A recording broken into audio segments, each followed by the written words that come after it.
Hoje nós vamos falar sobre Deus. Por que vamos falar sobre Deus? Porque nós viemos acompanhando todo um trabalho psicológico nas palestras, onde falou sobre o relacionamento familiar, que pode também ser levado em conta para qualquer relacionamento, também local de trabalho. Nós falamos sobre mitos nessas relações, mas Deus também nos aparece muitas das vezes como um mito em algumas relações. Parece incrível, mas algumas pessoas têm uma relação doentia com Deus. Incrível, vocês vão falar doentia? É uma relação que mais provoca sofrimento do que saúde, paz, harmonia, equilíbrio. Algumas pessoas concebem um Deus tão complicado que, se isso fosse possível, fosse verdade, Deus deveria vir para a terra fazer tratamento psicológico. Então vamos ver qual é o Deus proposto pelo Espiritismo. Vamos começar então pela história da divindade. Como tudo começa, onde tudo começa. Nós temos um período chamado período politeísta, que é um período na crença de vários deuses. Naquela época, o homem pré-histórico, comecemos lá na época das cavernas, o homem, ele temia toda e qualquer força que lhe tiravam a vida. Podia ser um raio, um trovão, podia ser um animal de caça, qualquer força, além da sua força, que lhe tirava a vida, que ele não tinha como se defender, para ele era visto como um Deus, como algo sobrenatural. Lembremos que nós estamos no homem pré-histórico, e ele, naquela época a sua inteligência não era muito desenvolvida. É dessa época também que nós passamos a acreditar que à noite, tudo que tem de ruim, de feio, de terror, só acontece à noite, ou na ausência de luz. Por quê? Porque se nós formos lembrar os homens da caverna, quando anoitecia, o que acontecia? Os animais que tinham visão noturna saíam para caçar. Então era naquele momento em que os animais adentravam na aldeia, nos matavam e nós nem sabíamos quem estava nos atacando. Só víamos aqueles vultos, aquelas imagens que parecem monstros e alguma coisa desse tipo, um grito, alguma coisa, e já perdíamos alguém dentro da nossa tribo ali, dentro da nossa aldeia. Então começava a escurecer, o medo já tomava conta do homem pré-histórico, porque nós não tínhamos visão noturna e os animais tinham. Eles chegavam até nós, mas nós não chegávamos até ele. Isso aí ficou impregnado. E aí Carl Gustav Jung, que era discípulo de Freud, definiu como consciente coletivo ou arquétipo. São medos, são traumas, são ideias criadas desde a nossa pré-história. Então, quando hoje nós falamos sobre filme de terror, falamos sobre coisas feias, sobre monstros, sobre espírito, nós temos a ideia de que tudo isso, até ladrão, nós temos ideia que só entra à noite em casa. Só acontece à noite. Durante o dia não acontece. Enquanto estiver sobre a luz, nada acontece. É engano nosso. E os espíritos, seja qual for a qualidade dele, eles trabalham tanto de manhã, quanto de tarde, quanto de noite. Aliás, alguns deles preferem até a luz do que a escuridão, porque alguns deles não sabem ainda enxergar no escuro. Preferem a luz também, tanto quanto nós. Então são ideias criadas pela nossa cabeça. Naquela época, o homem pré-histórico fazia sacrifícios. E eles sacrificavam humanos. Nós pegávamos os biotipos mais bonito, mais belo da aldeia, tanto na parte feminina, no sexo feminino, quanto do sexo masculino, e doávamos em sacrifício essas pessoas aos deuses, que nós não sabíamos o que eram, mas eram forças que tiravam as nossas vidas. Tinham tantos deuses. Por exemplo, os indígenas que chamam de Tupã, o deus do trovão. Tupã Beraba, que era o deus relâmpago. Cada um, ele foi dando, a cada força da natureza era dado um nome. Tinha Deus das plantações, Deus do mar. Incrível que não muda muita coisa de lá para cá. Nós sacrificávamos seres humanos na aldeia. E eu não sei se vocês assistiram o filme King Kong, onde aparece ali, bem claro, aquela aldeia negociando com o monstro que vinha da floresta. Então eles pegavam aquela mulher, o biotipo mais bonito que eles consideravam, amarravam ela. Quando o King Kong chegava na aldeia, se ele tinha no tabernáculo ali de oferendas algo para ele, ele se nutria, pegava aquilo e ia embora. Não adentrava na aldeia.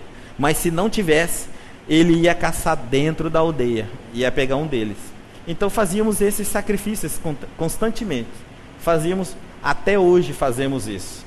A magia negra, nós estamos assistindo nos jornais, nas revistas, ainda algumas religiões que pegam crianças até 7 anos de idade e sacrificam essas crianças para conseguirem alguns favores da espiritualidade inferior. Então não mudou muita coisa não de lá para cá. Animais, sacrificávamos muito animais. Na época de Moisés, então, antes até a chegada de Jesus, era normal matar ovelha, bezerro e dar ele como oferenda. Não se faz muito diferente até hoje. Basta que a gente anda pelas encruzilhadas aí, a gente vai ver galinha morta, sapo, cobra, uma porção de animais sacrificados até hoje para esses deuses. Plantações, também pegávamos para os deuses das plantações e davam uma primeira colheita, nós entregávamos aos deuses, para que tivéssemos fartura sempre dali por diante.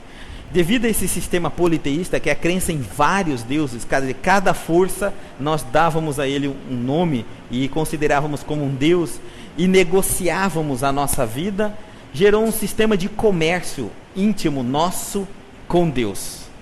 Em Hebreus, no capítulo 10, versículo 4, ele diz assim: porque é impossível que o sangue de touros e de bodes tire pecados. Naquela época de Moisés, era uma forma de tirar pecado, de te absorver dos pecados. Ele te dava um banho de sangue de bode ou de touro.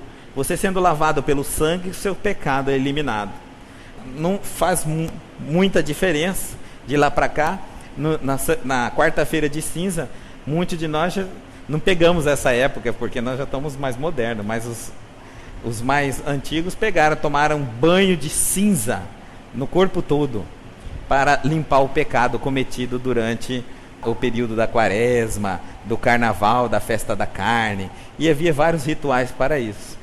Desde aquela época, antes de Jesus chegar ao mundo, a negociação com as forças da natureza, dos animais, já existiam, e isso não desapareceu até hoje, por incrível que pareça.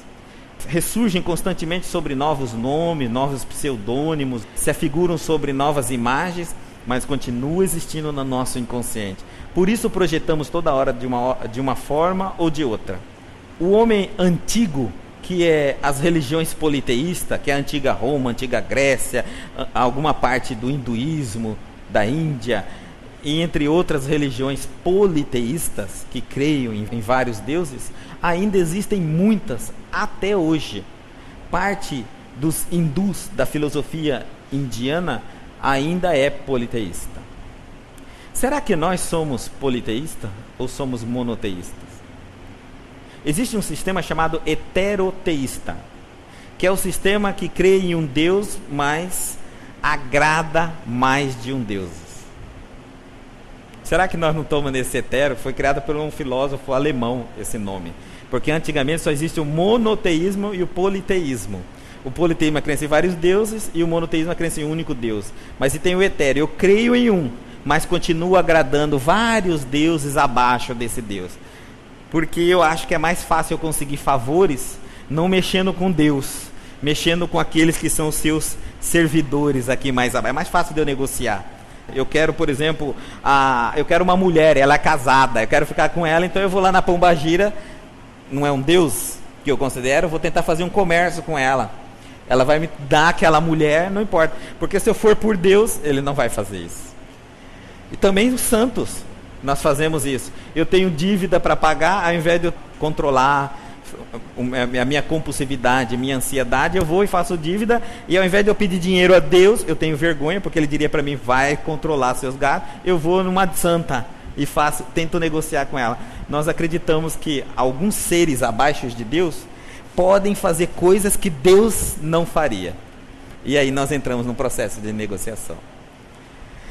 Então, Pégasus, que é o símbolo da mitologia grega, nós vamos ver desde a antiga Grécia, antiga Roma, alguns seres mitológicos. Eu coloquei alguns deles aí, só 2. O deus do amor, em grego era Eros, em romano era o Cupido.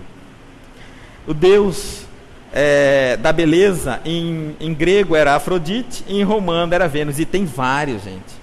Tem também os deuses da natureza.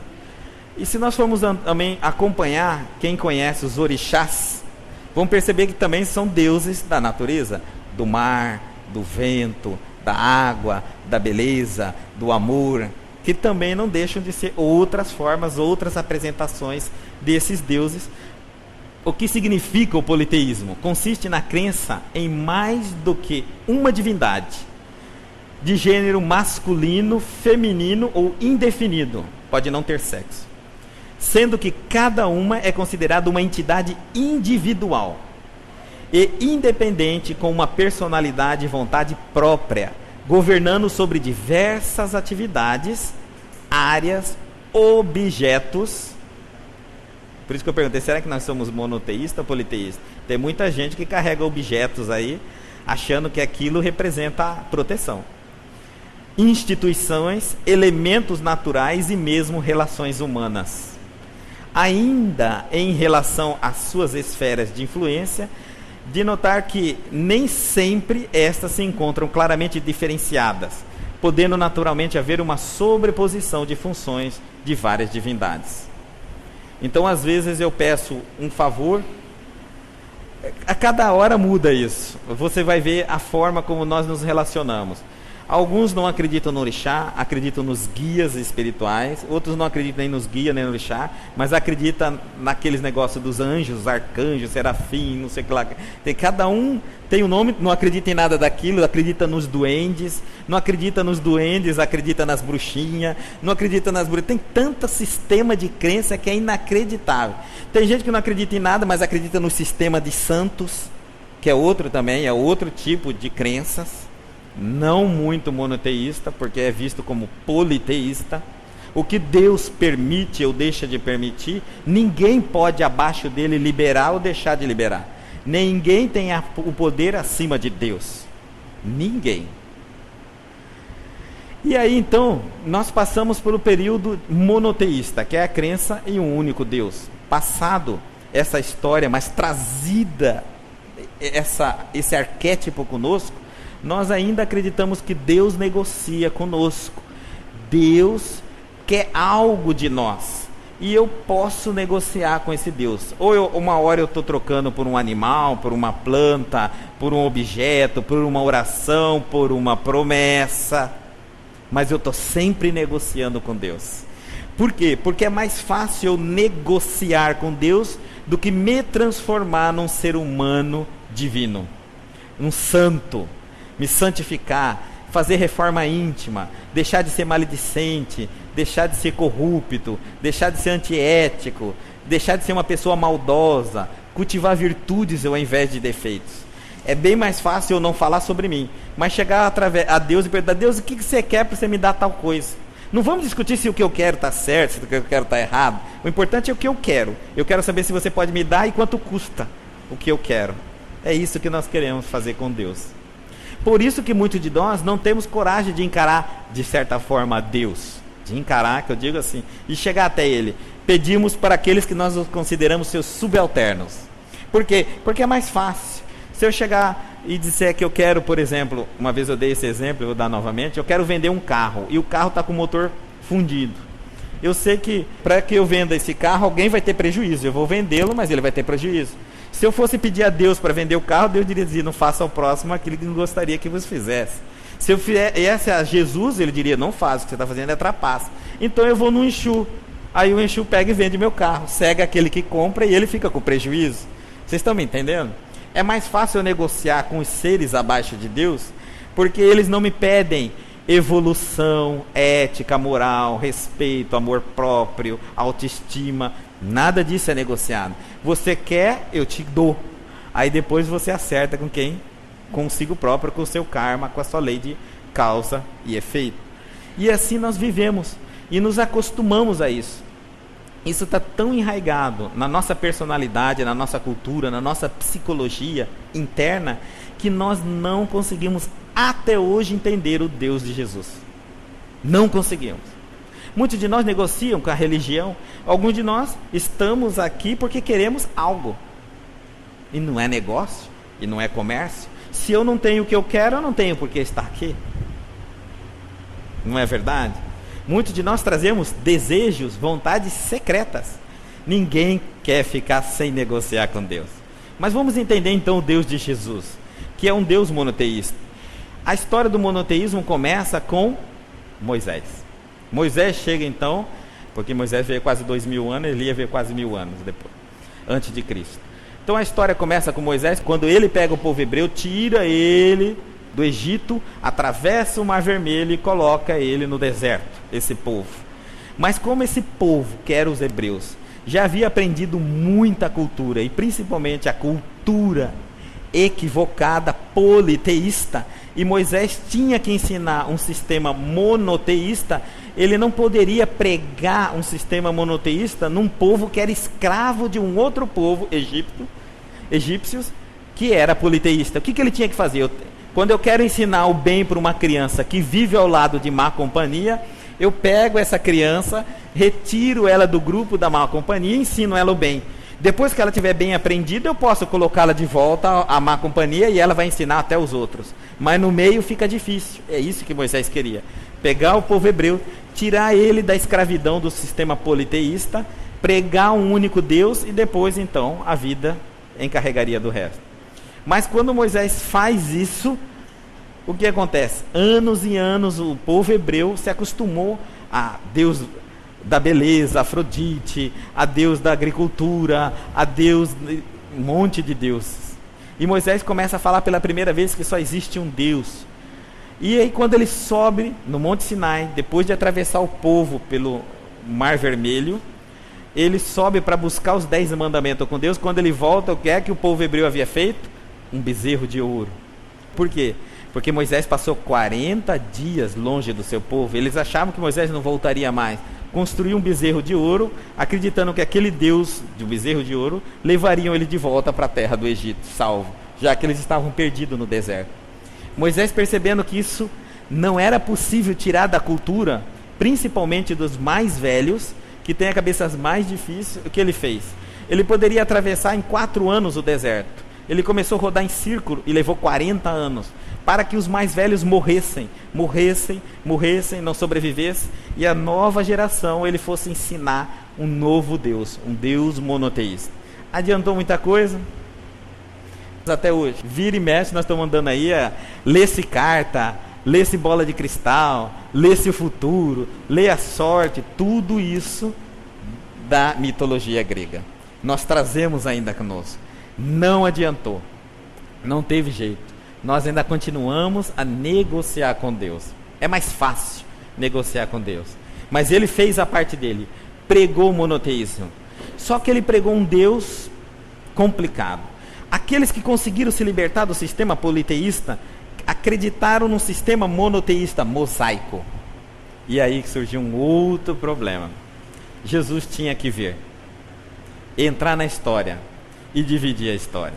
Moisés e Jesus. Antigo Testamento, Novo Testamento, uma história velha, uma nova história, uma visão antiga, ultrapassada de um Deus e um novo Deus, falado de um homem perfeito, Jesus Cristo. Essa divisão gerou uma polêmica enorme para nós, porque aqueles que se desprenderam do sistema politeísta e acreditaram no sistema monoteísta, na crença de um único Deus, acreditaram num Deus de Moisés, e nós não conseguimos converter no Deus de Jesus. É por isso que nós estamos aqui falando isso hoje. E há diferença entre o Deus de Moisés e o Deus de Jesus? Enormes diferenças. No Deus de Moisés, o nome de Deus era Jeová. Jeová era Deus. Jeová é lá e nós aqui. Mas o Deus de Jesus era Pai. Meu Pai, nosso Pai. Pai é diferente. Pai me conhece, meu pai me conhece, sabe quem eu sou, minhas necessidades, eu sou filho, meu pai me ama. É bem diferente de Jeová. Jeová eu não conheço, não sei nem se ele me conhece. São bem figuras determinantes. Eu falo para vocês, João vai vir aqui. Quem é João? Vocês têm que amar João. Mas quem é João? Vocês têm que amar o pai de vocês. Aí é mais fácil, porque pai está próximo. No Deus de Moisés, Deus castigava. Olho por olho, dente por dente. Aqui se faz, aqui se paga. Era castigo veemente. No Deus de Jesus, não castiga e nem perdoa. Deus de Jesus não castiga. Deus não castiga. Nunca castigou. Nunca castigará. E nem perdoa. Nunca perdoou, não perdoa e nunca perdoará. Porque quem ama, ama. E acabou. Ama. Então ele não perdoa, ele não castiga. Por isso nós podemos errar. E através dos erros nós vamos aprender a fazer o certo. Mas então por que é que eu sofro alguma coisa quando eu faço algo de errado? Isso se chama consequência dos seus erros. É bem diferente. Eu jogo uma pedra para cima, ela volta e cai na minha cabeça. É castigo de Deus? Não, é força da gravidade. Se você saísse da direção da pedra, ela caía do lado. Deus não pegou a pedra e falou, peguei ela aqui, agora toma de volta. Não fez isso. É a força da gravidade. E é a nossa ignorância. Por não conhecer os mecanismos e as infinitas forças da natureza, acreditamos que tem alguém lá do outro lado, um velhão, que fica olhando tudo que a gente faz e castigando a gente. Isso foi equivocado. Sistema mosaico. Sistema de Jesus não castiga, mas utilize-se da inteligência para não sofrer as consequências dos seus atos. É bem diferente. Eu ser responsável por aquilo que eu faço é bem diferente de castigo. Se eu faço algo bom, eu sou responsável pela bondade que eu plantei. Se eu faço algo mal, eu sou responsável pela maldade que eu plantei. Não existe castigo, não existe perseguição. Concordam comigo? Quando nós somos pequenininhos, nós erramos, mas não somos castigados. Quando vamos alcançando a maioridade, todos os nossos atos, nós somos responsáveis por eles. À medida que nós crescemos, alguém nos castiga? A sociedade nos castiga? Não, nós temos as consequências dos nossos atos. Somos seres livres, temos livre-arbítrio, podemos fazer o que quiser, temos uma inteligência incalculável, mas nós temos que pensar muito naquilo que fazemos, como aplicamos a nossa inteligência, para não colhermos frutos dos atos equivocados que podemos cometer. Mas não é castigo de Deus. Deus não castiga, Deus não perdoa. Imaginem isso, não castiga. Tirem isso da mente de vocês. Pronuncie intimamente: Deus não castiga, Deus não perdoa, Deus ama. E quem ama, ama, somente ama. Não faz parte do amor negociação. Quem ama a pretexto de que eu só amo o melhor filho e não estou nem aí para o maior filho, isso não é amor. O amor é incondicional, ele não é condicional. Esse amor condicional é a paixão que nós conhecemos perfeitamente. Mas o amor pleno, puro e incondicional, que nós não conhecemos. Por isso talvez alguns tenham dificuldade de entender como que Deus não castiga. Porque Ele não se irrita com você. Ele não se perturba. Para Deus, o ser supremo do universo, nós somos crianças. Estamos aprendendo. E vamos botar a mãozinha na mesinha de centro da sala, com mais ou menos um ano. Vamos bambear e bater no copo que está na mesa e vai cair no chão. Papai e mamãe não vai bater em nós. Porque nós estamos aprendendo a andar. Deus não vai nos castigar. Deus não se irrita conosco. Não fica magoado, não fica chateado. Isso é mitologia. Deus de Moisés era senhor de exército. Ele escolheu um povo, hebreus, e o resto do povo não era de Deus. O povo de Deus, que eram os hebreus, podia matar todo mundo, mas ninguém podia matar o povo de Deus. E aí é uma pergunta a vocês: se Deus criou somente um povo hebreu, quem criou o resto dos homens e da humanidade? Todos nós somos filhos de Deus, seja a religião, raça, cor, país, todos nós somos filhos de Deus. E não existe povo de Deus, nem povo eleito de Deus. Todos nós somos criados por Deus, sem exceção. E se houver outros planetas, os outros seres que vivem em outros planetas também são criados por Deus. Ponto final. Então ele era um senhor de exército. E é mais incrível é que esse Deus de Moisés podia matar e se contradizia, porque o 10º mandamento é não matarás. Vocês já pensaram nisso? Mas por que em nome de Deus podia matar?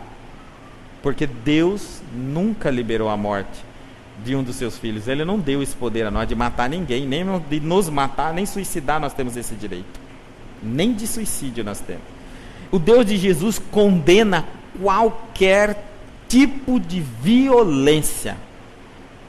Não é bem diferente uma coisa da outra? Um era Deus do exército, ficava na frente quando o seu povo ia guerrear e queria que o seu povo matasse todo mundo.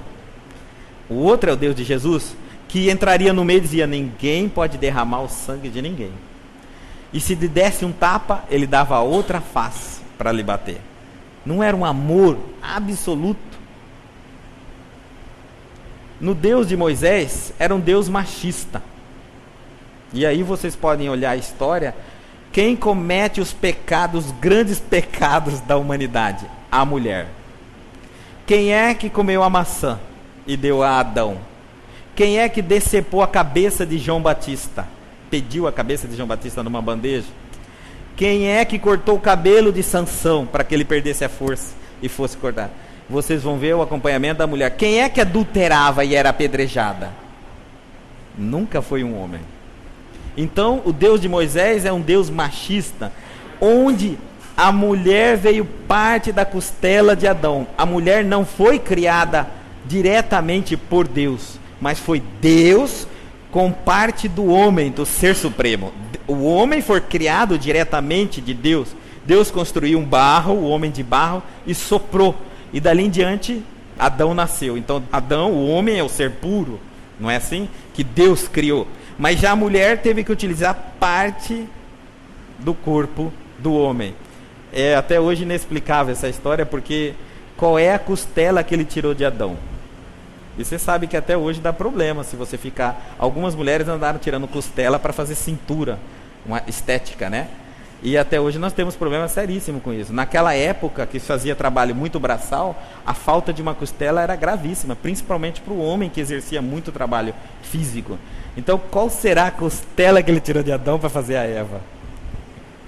Aqui, gente, Jesus ama todos os seus filhos iguais. Para ele não há distinção entre mulher e homem. E ele é o primeiro feminista, porque ele é o primeiro que defende uma mulher quando vai ser apedrejada em toda a história.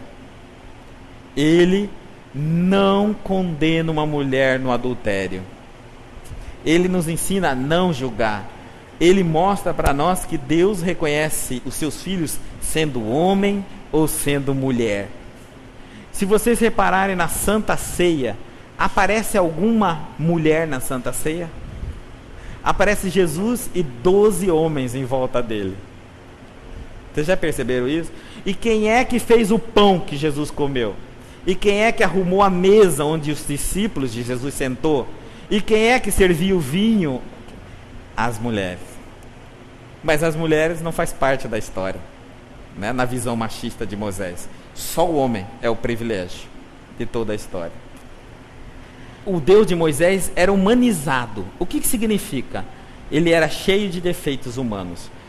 Como Moisés e o povo não conseguiam conceber algo absoluto, perfeito, supremo, pegaram então Deus e colocaram de igual. Trouxeram ele, ao invés de nós nos elevarmos para compreender, pegamos Deus e colocamos do nosso lado. E criamos um Deus que encolera, raiva, vinga, castiga, fica nervoso, persegue, maltrata, faz cada absurdo com os filhos dele na terra. Agora vocês imaginem se Deus fica irado, nervoso e castiga um filho dele, então nós que somos muito mais imperfeitos que Deus, temos todo o direito de fazer o que quiser. Pois se Deus é doido, nós somos filhos de Deus, mais doidinho ainda. Você está entendendo? E se tivesse que fazer algum tratamento, teria que Deus fazer, o Deus de Moisés primeiro, porque ele teria que parar com a ira, com a raiva, com a cólera e tudo mais, para que depois seus filhos começassem a aprender através do exemplo o amor.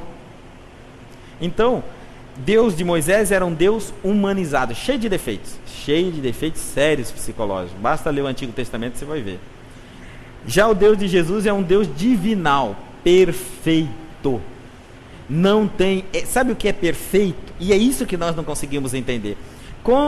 Como nós não conseguimos entender algo perfeito, além, acima de nós, nós pegamos Jesus e tentamos colocar lado a lado conosco.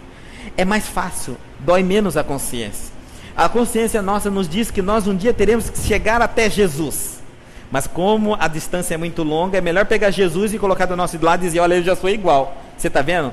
Aí começa a sair aquelas teorias que Jesus casou, que Jesus não morreu, que Jesus namorou, que Jesus é isso, que Jesus é aquilo. Por quê? Já que eu não consigo me tornar um Jesus, pego Jesus e coloco igual a mim. Isso chama-se inveja. Nós temos inveja de Cristo. Moisés nos ensinou a temê-lo, a temer esse Deus, a ter realmente medo, temer. E essa expressão ficou muito popular, eu sou temente a Deus. Realmente, nós passamos a temer Deus. Quem tem medo não ama. Quem tem medo do pai e da mãe não ama o pai e a mãe. Não pode haver duas coisas ao mesmo tempo. A gente só tem medo daquilo que não conhece. Porque daquilo que conhece, você não tem mais medo. Ou você ama ou você odeia. Jesus Cristo nos ensinou a amá-lo. Porque ele era um pai bem próximo, carinhoso, que não perdoava, que não castigava, que estava torcendo por nós, que alimentava a nossa alma de esperança, de paz. Então, nos fez amar a Deus, enquanto que o Deus de Moisés, nós estávamos com medo dele. Medo, essa era a palavra certa. Porque se eu faço alguma coisa, o homem está lá do outro lado olhando, vai me ver fazer, vai me castigar. E aí eu vou para onde? Para o inferno. E aí nós vivemos oprimidos. A grande parte da humanidade hoje vive com medo. Medo de Deus, medo do diabo, medo do inferno, medo do céu, medo de fazer certo, medo de fazer errado, medo de fazer. E por isso nós não fazemos nada. E destruímos nossa autoestima. Falta de autoconfiança. Imagine se sempre tem alguém querendo me castigar. O Deus de Moisés exige culto de adoração como ato de amor. O Deus de Moisés obrigava o povo a adorá-lo, seja com canto, seja com cerimônia, seja com oferenda, seja com o que for, mas nós tínhamos que adorar esse Deus. Porque esse Deus de Moisés tinha um ego tão grande, uma vaidade tão grande, que o filho que o paparicava, que o adorava, era bem visto. O filho que não o adorava, que não paparicava, que não mimava, ele já excluía aquele filho para o inferno. Já o Deus de Jesus, ele nos ensinou a amá-lo em espírito e verdade. Ou seja, eu não preciso de ato algum para adorar a Deus. Eu não preciso oferecer nada a Deus, a não ser o meu coração. Porque tudo que eu der a Deus deste universo, Ele o criou. Se eu pego o dinheiro do meu pai e compro um presente para ele, o dinheiro do meu pai. Se eu pego o que é que vocês acham que pode pegar desse planeta que não foi Deus que criou e dá a ele? Nós estamos dando presente ao próprio Criador, não tem sentido algum. Mas tem algo que Deus quer de nós. O nosso coração convertido em seres humanos melhor. Mas nos ama, mesmo não convertido. Mesmo como os piores seres humanos da Terra. Também nos ama, porque Ele sabe que nós vamos crescer, vamos progredir. O Deus de Moisés não trabalha no sábado. Para o Deus de Moisés, sábado era o descanso e era proibido o trabalho de sábado. Por quê? Sei lá, talvez esse Deus descansasse no sábado, né? Nós vamos ver na Bíblia. Só que o Deus de Jesus, não. Ele trabalha incessantemente. Ele diz assim, meu pai trabalha até agora, eu também trabalho. E Jesus mostra isso quando ele foi ao templo e curou um cego no sábado. Mostrando para os mosaicos que não tem nada a ver essa história de... Aliás, o céu talvez não tenha 7 dias da semana, porque esses 7 dias, segunda, terça, quarta, quinta, sexta, sábado, domingo, é calendário romano, que nós seguimos. E nem todo o mundo segue o calendário romano. Por isso que o Natal é numa data num país, na outra em outro país. Ou nós achamos que nós implantamos o calendário romano no céu. Ao nosso ver, é que parece que nós é que mandamos no céu, não é o céu que manda em nós. Porque nós criamos as leis nossas na terra e dizemos, assim é o céu. E manda dizer a Deus para ser assim. Daqui em diante ele tem que seguir a gente. Não é nós que vamos saber como é que as coisas funcionam do outro lado para tentar copiar. Então nós criamos um sistema de dia da semana e achamos que Deus tem que descansar no sábado. Pronto. Mas nunca perguntamos, talvez, pelo que eu saiba na história, nunca ninguém perguntou para Deus se ele descansa realmente no sábado, na segunda, na terça, ou se ele segue, que calendário ele segue. Talvez ele segue um outro calendário. Talvez onde ele esteja, por exemplo, no céu, não tenha sol. E se não tiver sol, não tem dia. Só tem a noite. Não é verdade? Como é que nós fazemos o nosso calendário? Não é de acordo com a rotação do sol em torno da Terra? Então, como é que fica em locais, galáxias e sistemas que não existem sol, que tem 2 sols? Ou que tem mais de uma estrela grandiosa? Então, é muita da nossa cabeça achar que Deus segue o nosso calendário e não o calendário próprio dele. Moisés, sua morada são templos erguidos pelas mãos humanas. Para Moisés, Deus mora nos templos erguidos por mão humana, nas igrejas, nos templos, em qualquer lugar. Tanto que nós saímos de casa com essa ideia. Eu vou lá na casa de Deus. Eu já vi muita gente falar: quanto tempo você não vem na casa de Deus? Gente, eu vou falar uma coisa para vocês. Se Deus mora em um templo ou numa igreja, esse Deus é muito egoísta, porque ele tem muita casa no mundo inteiro, enquanto nós humanos, muitos de nós não tem nem onde morar. E esse Deus não precisa de teto, mas ele tem quantas casas só em Cuiabá? Imagina no mundo inteiro. Quem disse que Deus mora nos templos erguidos por mãos humanas? Quem disse isso? Me digam. Se alguém disser sincero que Jesus, eu digo não, Jesus não disse. Porque Jesus disse que Deus mora no universo. Ele diz assim, inclusive no coração humano. Onde está Deus? Dentro de vós, no vosso coração. Se disserem que Deus está ali ou acolá, não vos acrediteis, porque Deus está em vosso coração. Onde é o templo de Deus? Vocês, cada um de vocês, é o templo de Deus, na qual vocês têm que cuidar, dar conta, preservar muito, porque responderão pelo templo de Deus. Esses templos construídos como esse centro espírita, aqui não é a casa de Deus. Deus não precisa da casa na terra. Aliás, dizem que ele mora no céu, e se ele mora no céu, ele precisa de casa na terra, para quê? Quem precisa de casa na terra somos nós, não é Deus. Deus pode vir nos visitar, e daí ele pode ficar em algum hotel, em algum lugar assim, mas não precisa ter uma casa esperando ele onde ele vai ficar. Quando saímos da nossa casa para irmos no local, não é para encontrar Deus porque Deus está lá. Deus está em todos os lugares, inclusive no nosso coração. Mas nós vamos até lá buscar algo que nos encontremos com Deus dentro de nós. Aí sim. Então, o centro espírita é uma escola onde eu vou aprender a encontrar com Deus dentro de mim. Mas não venham aqui para encontrar Deus. Porque se Deus não para de trabalhar, ele não ficaria aqui, principalmente nas horas que o centro espírita está fechado. Ele ia fazer o que aqui? Esperar só a hora que abre o centro espírita, a hora que você chega, ele não vai fazer mais nada até lá. Ele não é preguiçoso.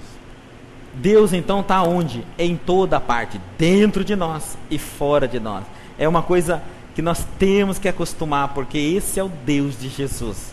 Vocês perceberam que existe uma enorme diferença entre o Deus de Moisés e o Deus de Jesus? Essa diferença, ela é bem visível e nos dificulta muito sermos cristãos, porque muitos de nós sonhamos, adoramos Jesus, mas seguimos Moisés. Vivemos Moisés, pautamos nossos atos em Moisés e não conseguimos seguir Jesus, porque não entendemos Jesus, não compreendemos, achamos que o que Moisés falou é o que Jesus falou. Quem disse isso? Se Jesus veio dizer tudo o que Moisés falou, por que Jesus veio no mundo? Por que Jesus viria ao mundo para falar tudo que já foi falado? É porque o que ele veio nos dizer, não havia sido dito de forma correta. Se Jesus era tão a favor de Moisés e tinha dito tudo que Moisés falou, por que ele foi morto? Pelas religiões que adoravam Moisés. Se eu adoro Moisés, aparece um homem, um Messias, seja nome que for, e começa a dizer tudo igual àquela pessoa que eu adoro, eu não tenho raiva dela, eu não vou matar ela, por quê? Mas se essa pessoa começa a dizer tudo diferente de Moisés, aí sim, ou eu tenho que escolher Moisés ou essa pessoa.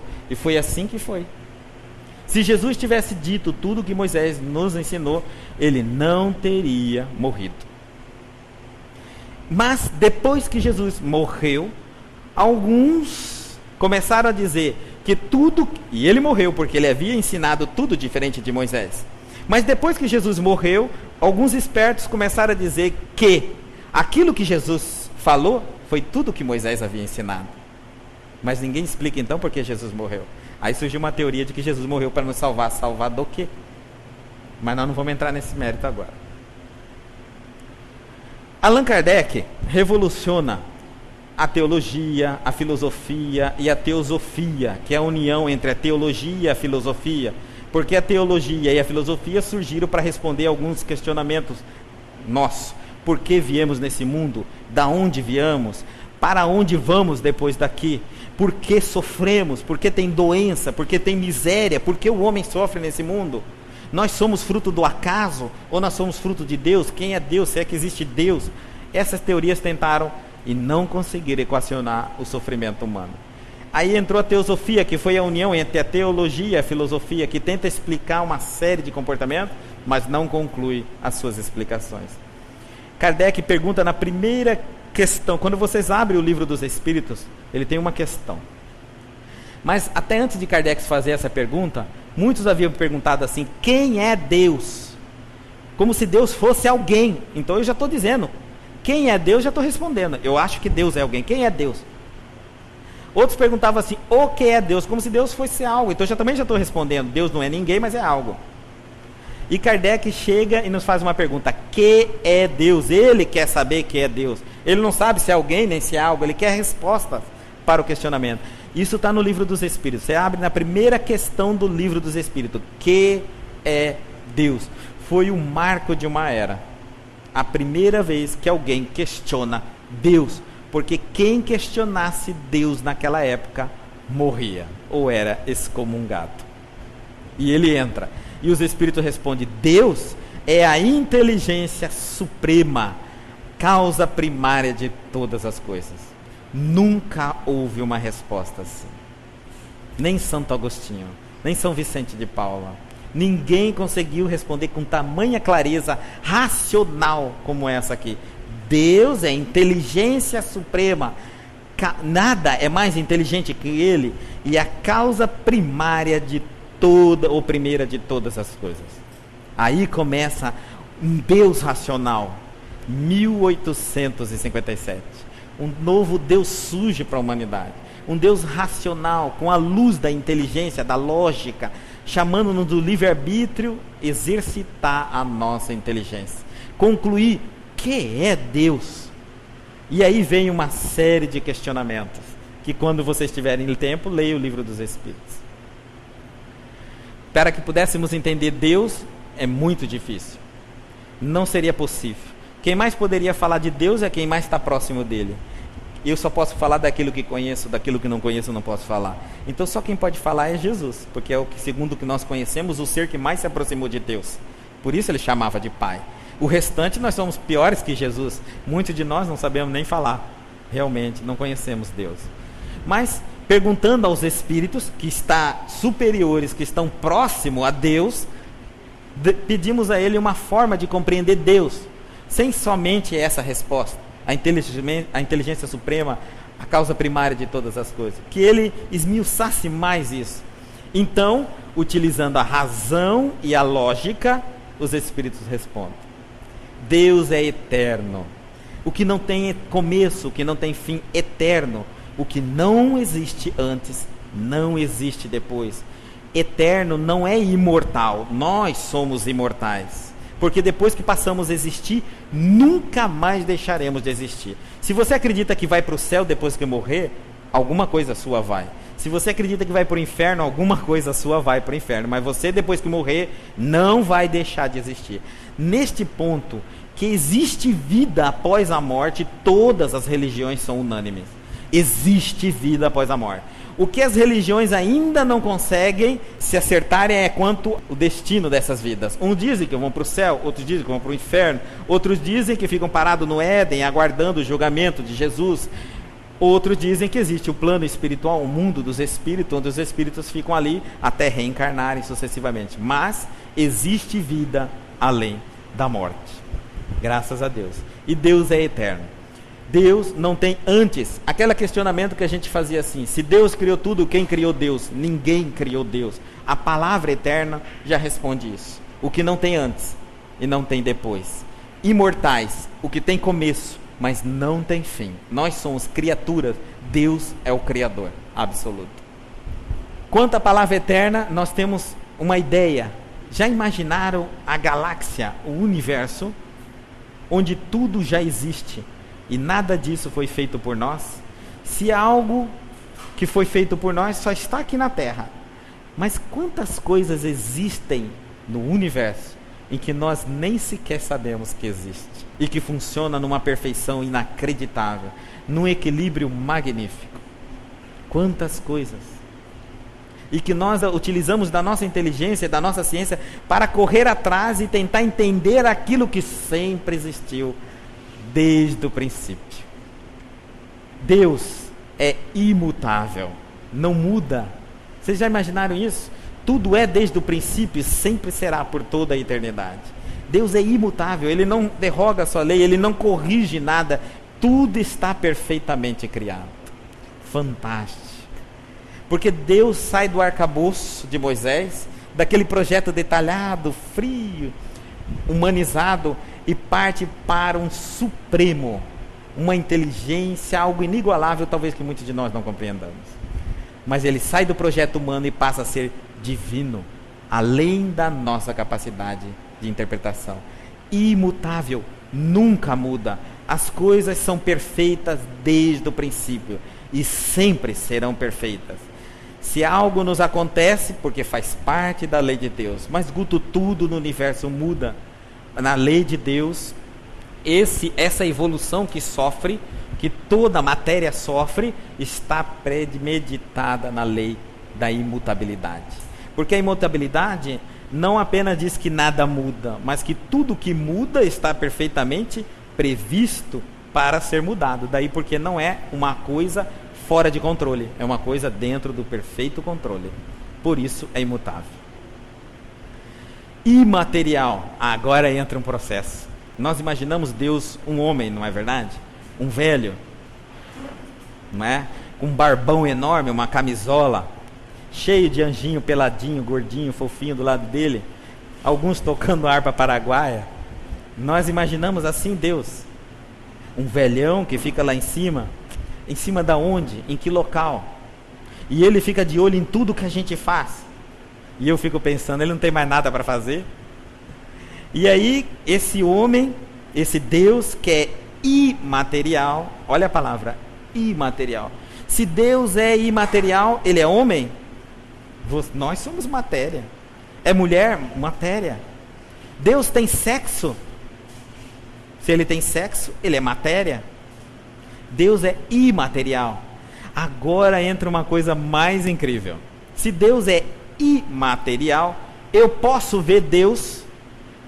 Não posso ver Deus. Eu posso ouvir Deus? Não posso ouvir Deus. Mas me falaram que já viram Deus, que ouviram Deus. Mentiram. Porque para ver, a luz tem que incidir na matéria, refletir na retina do meu olho, refletir de forma invertida dentro do meu cérebro.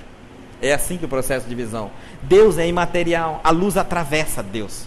E eu não posso ver Deus. Para Deus falar comigo, Ele tem que movimentar, como eu estou falando com vocês, eu estou movimentando pressão no ar. Esse ar movimentado sequencialmente movimenta o tímpano do ouvido de vocês, e vocês ouvem. Deus é imatéria e não movimenta o ar. Deus então é homem? É mulher? Ou não é nem homem, não é nem mulher? Eu posso tocar Deus? Se eu toco matéria, e Deus seria matéria, não imaterial. Se Deus não fosse imaterial, se Deus fosse material, que eu pudesse ver, ouvir, tocar, abraçar, o que aconteceria com Deus?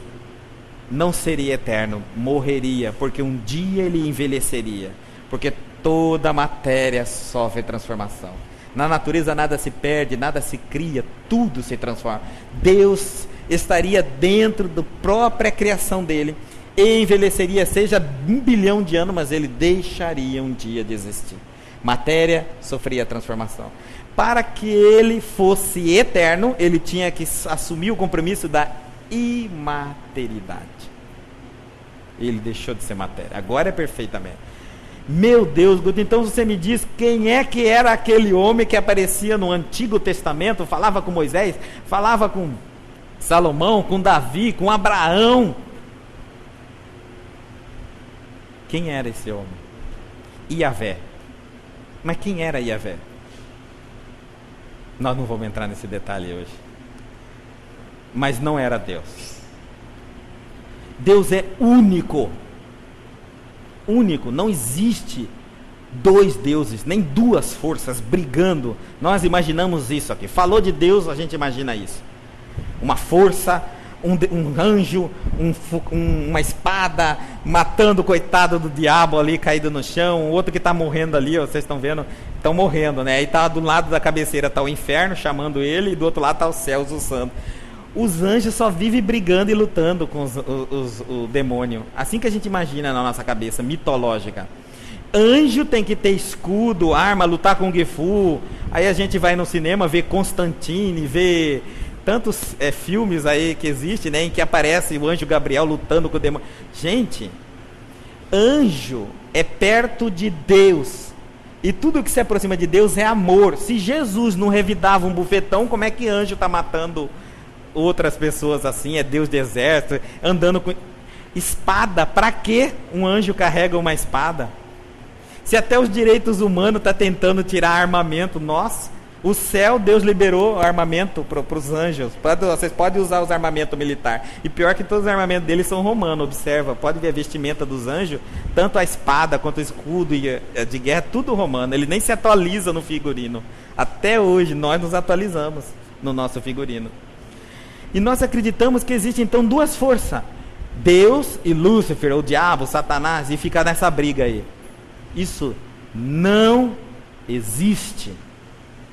Dá para conseguir entender isso? Dá para entender que tudo é perfeito no universo e que o universo é feliz e todos nós temos um destino nosso. Leve o tempo que levar, nós encontraremos com a felicidade. Esse é o destino de cada alma que Deus criou. Todos nós seremos felizes um dia. O dia que deixarmos de brigar contra os nossos demônios, porque o demônio fora de nós não existe. Todo-Poderoso, Deus pode tudo, e o que Ele não pode, ninguém pode. Essa história de que o diabo pode algumas coisas que Deus não pode, então não é Deus. Deus pode tudo. E se existisse diabo e Deus quisesse destruir o diabo, Ele teria destruído. E por que Ele não destrói o diabo? Porque não pode destruir o diabo. Porque o diabo não existe. Mas o mal existe. Existe porque existem pessoas más. E as pessoas más fazem maldade nem em nome do diabo, para se safar da atitude que toma. Porque se as pessoas fossem boas, o diabo não apareceria sobre a terra. Da onde vem o diabo? Das ações negativas de pessoas más. Ponto final. Já viu alguma pessoa boa fazer uma atitude má? Imagine o anjo. Soberanamente bom e justo, finalizando o atributo de Deus. Deus é soberano, bom e justo. A sua bondade e a sua justiça é inigualável, é suprema no universo. Tentem projetar a mente de vocês. Nada, nenhuma lágrima, nenhuma folha, nada acontece em todo o universo sem a permissão e o consentimento de Deus.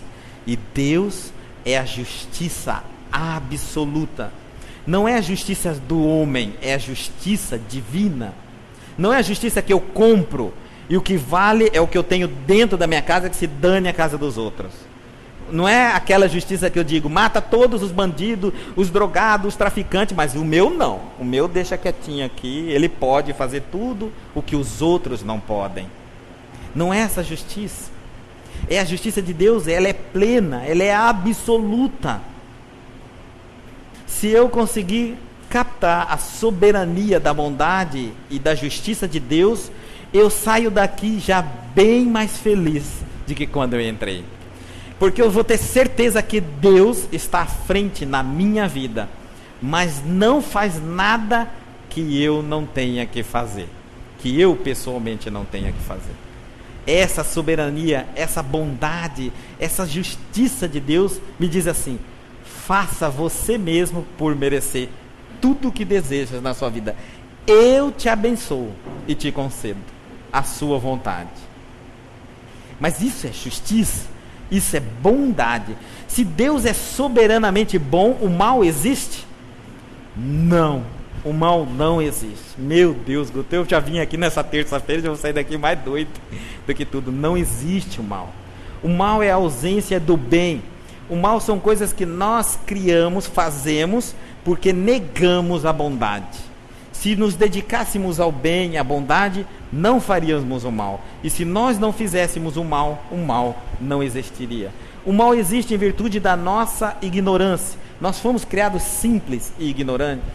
Desde o princípio, estamos aprendendo. Enquanto estamos aprendendo, ora cometemos a bondade, ora cometemos a maldade. Mas na visão de Deus existe maldade? Não. Existem atitudes que eu tomo agora para aprender através das consequências a verdadeira bondade. Uma criança está andando, desequilibra e cai. Isso é maldade? Não, é falta de equilíbrio.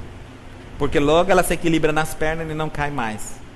Uma criança está falando e fala algo errado, pronuncia algo. Isso é maldade? Não, isso é falta de aprender a falar. Nós estamos vivendo e nos tornamos orgulhosos. Isso é maldade? Não, é falta de humildade. O orgulho é falta de humildade. Perceberam que o mal só existe na ausência do bem? Onde eu não pratico o bem, o mal se estabelece. Os meus defeitos só existem porque as minhas virtudes, que também existem dentro de mim, porque todos nós somos criados filhos de Deus, e a centelha divina, a bondade e o poder de Deus está dentro de cada um de nós, não exteriorizamos. Quando nós omitimos a bondade, a exteriorização da centelha de Deus, o mal sobressai. Mas o mal é irreal, fictício, um sonho, passageiro, limitado. Assim que eu desperto que eu estou fazendo algo errado, basta eu fazer o bem e eu deixei de fazer o errado. O que é real, eterno, imutável? O bem, o amor e todas as virtudes do homem. Quando olhamos uma pessoa agindo de forma errada, ela está doente no amor. Ela não é aquilo que ela se tornou. Ela está doente. Assim que ela se curar. E o que é se curar? É encontrar o amor dentro dela, Deus dentro dela, ela sara da maldade, que é uma doença. Por isso, maldade não existe. É um estado passageiro, limitado, entre a ignorância e a bondade. É a trajetória de todos nós. Se Deus nos castigasse por cometer algo errado, nós não aprenderíamos. Por isso, errar é humano. Persistir no erro é burrice, mas errar é perfeitamente humano. Todos nós estamos sobre a terra e somente os corajosos vencem. Somente os corajosos. Aqueles que não têm medo de ser julgado, porque Deus não julga, porque Ele não castiga. Que adiantaria Ele julgar? Só se Ele fosse castigar. Ele não sentencia. Faça da vida de vocês aquilo que vocês querem fazer. Lembre-se das consequências. Isso é uma lei, causa, efeito, karma. Mas não é castigo de Deus. Se eu planto amor, se eu planto caridade, se eu planto equilíbrio, se eu planto bondade, eu colho os benefícios disso. Deus não tem nada a ver com isso. Ele criou a lei do karma. E a lei do karma se estabelece para todos os seres vivos no universo. Por isso é justiça. Por isso é perfeito. E não existe negociação. Antes que nós pensemos, por que Guto estaria falando assim? Não existe a negociação, porque nós passamos da fase de que eu posso dar algo a Deus para conseguir algo para mim. Isso não existe em nenhuma. Lendo o Novo Testamento inteirinho de Jesus, do Cristo, você não vê Jesus negociar com Deus nem uma vez. Que Deus nos ensinaram, Deus de Moisés. Nós não somos cristãos, nós somos mosaico. Nós, quando alguém nos faz o mal, o que é que a gente diz? Deixa, Deus vai te castigar o mal que você está me fazendo. Você vai ver, Deus vai te castigar. Quem ensinou isso? Jesus? Não. Moisés te ensinou. Todas as vezes que você pronuncia o cristianismo, você logo se referencia a Moisés. Moisés não é cristianismo, Moisés é mosaísmo, é o sistema mosaico que antecedeu ao cristianismo. Os cristãos seguem nosso Senhor Jesus Cristo, Cristo de cristandade, de cristãos, é a nossa filosofia. Moisés foi um homem que fez o papel que ele tinha que fazer na época, necessário para um povo bárbaro, mas o que era bom no passado não é mais bom no presente. Rápido, nossos instintos, todos nós nascemos com instinto, mas à medida que a nossa inteligência desenvolve, já não nos cabe mais usar os instintos, a não ser a inteligência. Quando nós éramos pequenos, fazíamos xixi na fralda, derramávamos coisas enquanto comíamos. Depois de crescer, já não justifica mais isso. O que era necessário numa idade, numa época, já não é mais necessário. É prejudicial em uma outra idade. Nós ultrapassamos aquela idade antiga. Nós chegamos a Marte. E a sonda já anunciou o segundo sinal de Marte. O terceiro sinal está vindo, chegará daqui 20 anos na Terra. 20 anos para termos mais informações sobre a sonda de Marte.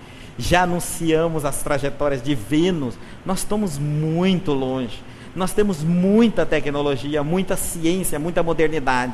Não dá mais para ficar com Deus derrotado, fracassado, nervoso, histérico, desacomodado, um senhor de barba, muito mal vestido, aliás, muito mal figurado, limitado. Nós temos um Deus, nós somos feitos imagem e semelhança de Deus, não na estrutura física, mas no potencial de amor adormecido dentro de nós, no potencial da imortalidade, do desenvolvimento do bem, do belo e do maravilhoso. Por isso que a ciência se divorciou da religião em 1800, século XIX. Quando Nietzsche grita em praça pública o abandono de Deus, Napoleão Bonaparte diz: nós não precisamos de Deus, necessitamos da religião, porque ela nos diz como sobreviver, mas esse Deus falido, anunciado por nós, não necessitamos de Deus. Napoleão pega a coroa do Papa e se autonomeia. E nós passamos várias histórias, se nós acompanharmos vários fatos nas histórias, que a ciência se revolta com o Deus criado pelo homem, mas se maravilha com o Deus que criou o homem. O Espiritismo nasce para fazer com que nós compreendamos o Deus que nos criou e que deixemos de lado o Deus que o homem criou. O Deus que o homem criou é falho, tão falho quanto o próprio homem. Tão limitado, tão triste, tão preconceituoso, tão machista quanto o próprio homem, tão cheio de defeito. Mas o Deus soberano, o Deus de Jesus, anunciado pelo ser mais perfeito que pisou sobre a terra, esse Deus nós não nos entendemos. Nós ainda não compreendemos.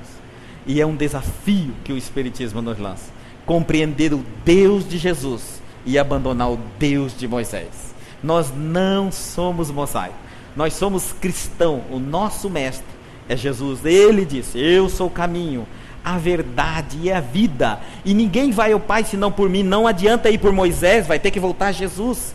Não adianta ir por quem quer que seja, vai ter que voltar a Jesus. Então, se ele é o caminho, sigo Jesus, vou por Jesus e alcanço logo Deus, e paro de ficar atropelando o meio do caminho.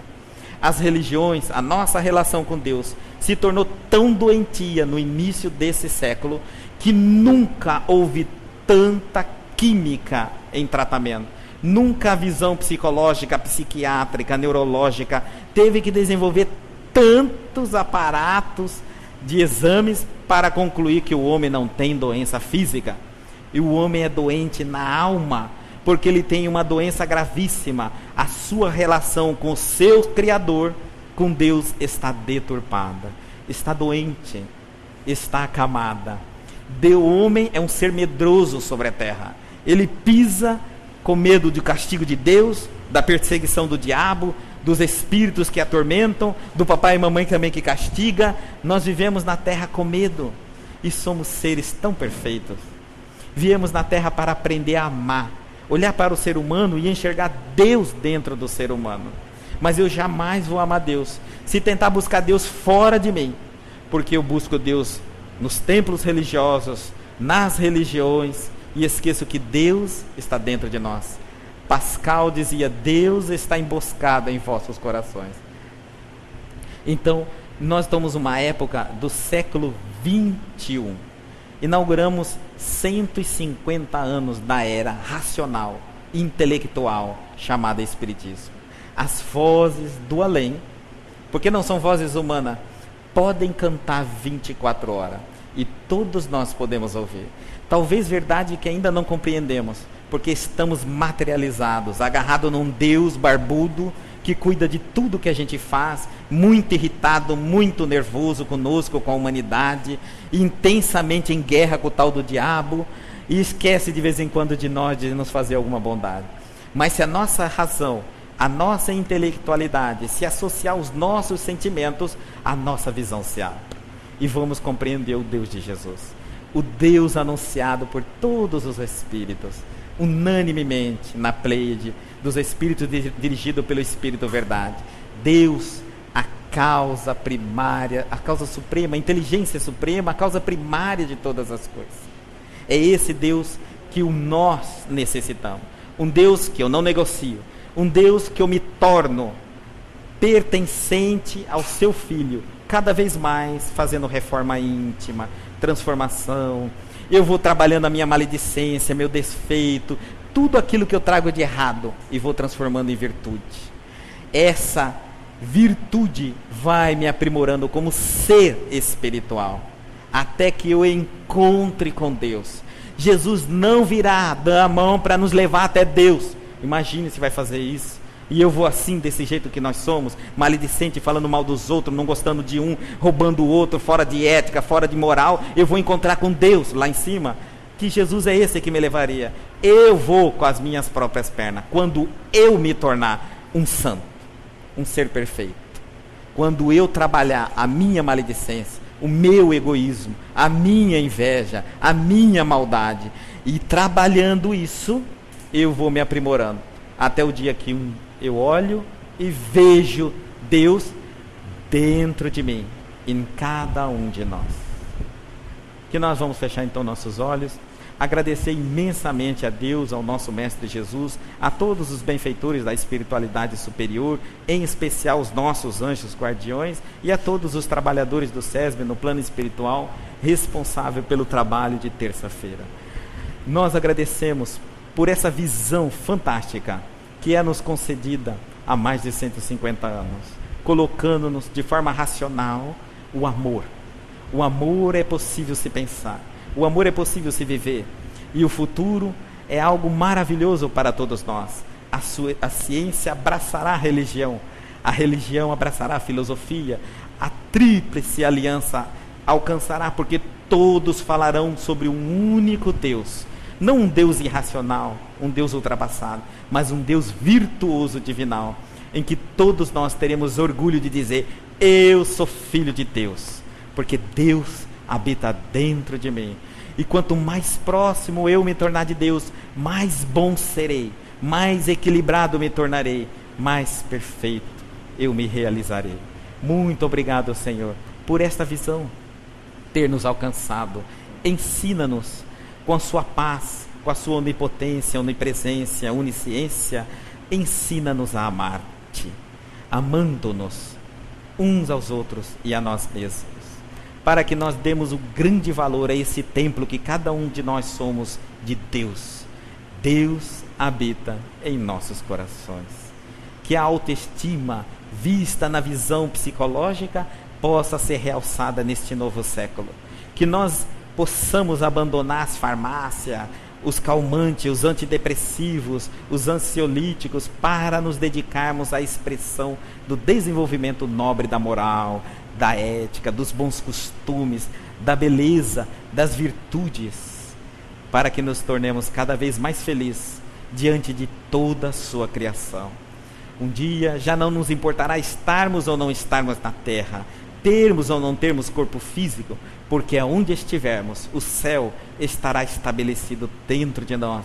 Nossa consciência tranquila, nossa paz será exteriorizada através dos nossos olhos, nosso sorriso, nossas ações, nossas palavras, e a paz será a glória deste planeta, na sua santa glória e misericórdia.